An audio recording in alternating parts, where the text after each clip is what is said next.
नमस्कार, स्वागत है आप सभी का। दोस्तों आज हम लोग डेली करंट अफेयर्स के अंतर्गत 16 मार्च 2023 के महत्वपूर्ण करंट अफेयर्स को पढ़ेंगे। अगर आप करंट अफेयर्स के पीडीएफ को डाउनलोड करना चाहते हैं तो आप हमारे टेलीग्राम ग्रुप को ज्वाइन कर सकते हैं। टेलीग्राम ग्रुप का लिंक वीडियो के डिस्क्रिप्शन में दे दिया जाता है। तो आइए दोस्तों शुरू करते हैं आज के यानी कि 16 मार्च 2023 के महत्वपूर्ण करंट अफेयर्स को। तो जैसा कि आप देख पा रहे होंगे, आपके सामने पहला प्रश्न है। हाल ही में प्रकाशित एक रिपोर्ट के अनुसार दुनिया के प्रदूषित देशों में भारत किस स्थान पे है? दोस्तों अभी हाल ही में एक स्विस फर्म है IQVIA जिसने एक रिपोर्ट प्रकाशित किया है और इस रिपोर्ट के अनुसार भारत दुनिया के 8वां सबसे प्रदूषित देश है। अगर बात करें दुनिया का पहला सबसे प्रदूषित देश, तो चाड इसमें पहले स्थान पे आता है, इराक का दूसरा स्थान है और पाकिस्तान तीसरे स्थान पे आता है। दुनिया के प्रदूषित देशों में भारत पिछले वर्ष 5वें स्थान पर था, याद रखिएगा। आगे बढ़ते हैं दूसरे प्रश्न की ओर। दूसरा प्रश्न है, भारत और किस देश की सेना ने ऑपरेशन बोल्ड कुरुक्षेत्र युद्धाभ्यास संपन्न किया? दोस्तों अभी हाल ही में सिंगापुर और भारत की सेना ने जोधपुर में 6 से 13 मार्च के बीच ऑपरेशन बोल्ड कुरुक्षेत्र युद्धाभ्यास को संपन्न किया है। यह इसका 13वां संस्करण था। अगर बात करें ऑपरेशन बोल्ड कुरुक्षेत्र की, तो इसकी शुरुआत 2005 ईस्वी में हुई थी। आइए आगे बढ़ते हैं तीसरे प्रश्न की ओर। तीसरा प्रश्न है, रेल मंत्री अश्विनी वैष्णव के अनुसार भारत में कब तक बुलेट ट्रेन की सेवाएं शुरू हो जाएगी? अभी हाल ही में रेल मंत्री तथा दूरसंचार मंत्री अश्विनी वैष्णव ने अपने एक बयान में कहा है कि भारत में अगस्त 2026 तक मेट्रो की सेवाएं शुरू हो जाएगी। तो यहाँ पे 2026 सही आंसर है, याद रखिएगा। किसने कहा है? अश्विनी वैष्णव। कौन है?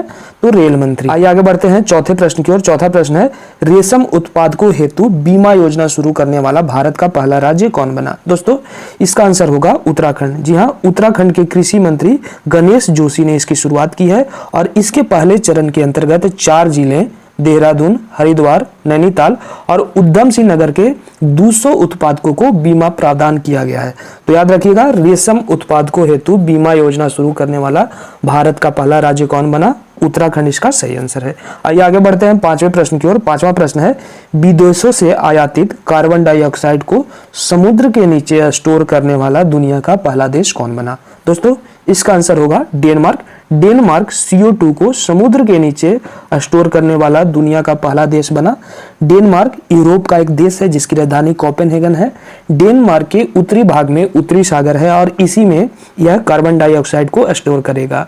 इस योजना के अंतर्गत यह लक्ष्य रखा गया है कि 2030 तक इस योजना में 8 मिलियन टन कार्बन डाइऑक्साइड को स्टोर किया जाएगा। तो याद रखिएगा, कार्बन डाइऑक्साइड को समुद्र के नीचे स्टोर करने वाला दुनिया का पहला देश कौन बना?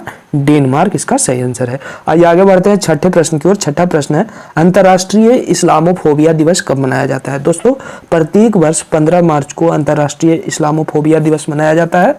इसकी शुरुआत 2022 ईस्वी में हुई थी और लगभग 140 देशों ने 15 मार्च को अंतर्राष्ट्रीय इस्लामोफोबिया दिवस मनाया था ताकि इस्लामोफोबिया से लड़ा जा सके, क्योंकि 15 मार्च को ही न्यूजीलैंड के क्राइस्ट चर्च में मस्जिद नरसंहार हुआ था और इसमें 51 लोगों की मृत्यु हुई थी। तो इसी दिन को अंतर्राष्ट्रीय इस्लामोफोबिया दिवस के रूप में मनाए जाने का निर्णय लिया गया संयुक्त राष्ट्र संघ के द्वारा। तो याद रखिएगा, अंतर्राष्ट्रीय इस्लामोफोबिया दिवस 15 मार्च। आइए आगे बढ़ते हैं सातवें प्रश्न की ओर। सातवां प्रश्न है, हाल ही में प्रकाशित एक रिपोर्ट के अनुसार किस राज्य में सर्वाधिक वन क्षेत्र विकसित हुए? दोस्तों अभी हाल ही में एक रिपोर्ट प्रकाशित हुई है और इस रिपोर्ट के अनुसार आंध्र प्रदेश में सर्वाधिक वन क्षेत्र विकसित हुए हैं। अगर बात किया जाए आंध्र प्रदेश की, तो आंध्र प्रदेश की राजधानी अभी हाल ही में विशाखापत्तनम को बनाया गया है। इसकी नई राजधानी है विशाखापत्तनम और आंध्र प्रदेश के मुख्यमंत्री YS जगनमोहन रेड्डी। आइए आगे बढ़ते हैं आठवें प्रश्न की ओर। आठवां प्रश्न है, हाल ही में किस देश ने पनडुब्बी से दागे जाने वाली 2 रणनीतिक मिसाइलों का परीक्षण किया है? दोस्तों इसका आंसर होगा उत्तर कोरिया। उत्तर कोरिया ने 2 रणनीतिक मिसाइलों का परीक्षण किया है ताकि इन्हें पनडुब्बी से भी दागा जा सके। तो याद रखिएगा, उत्तर कोरिया इसका सही आंसर है। उत्तर कोरिया जो दक्षिण कोरिया से 38 डिग्री उत्तरी अक्षांश से अलग होता है। उत्तर कोरिया की राजधानी प्योंगयांग है, याद रखिएगा। आइए आगे बढ़ते हैं 9वें प्रश्न की ओर। 9वां प्रश्न है, हाल ही में G20 फूल उत्सव कहाँ आयोजित किया गया? दोस्तों जैसा कि हम सभी जानते हैं, भारत को वर्ष 2023 के लिए G20 की अध्यक्षता सौंपी गई है और इसी के अंतर्गत G20 फूल उत्सव नई दिल्ली में आयोजित किया गया ताकि G20 में आए अतिथियों को भारत की विविधताओं के बारे में बताया जा सके। तो याद रखिएगा, G20 फूल उत्सव नई दिल्ली इसका सही आंसर है। आइए बढ़ते हैं 10वें और अंतिम प्रश्न की ओर।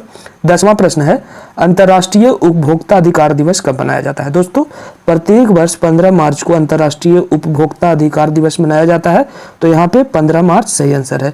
उपभोक्ता संरक्षण को बढ़ावा देने और उपभोक्ता अधिकारों के वैश्विक ज्ञान को बढ़ाने के लिए प्रत्येक वर्ष 15 मार्च को अंतर्राष्ट्रीय उपभोक्ता दिवस मनाया जाता है।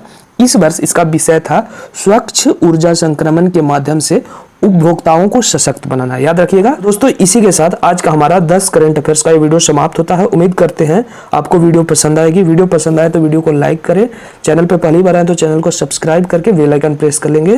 Thanks for watching.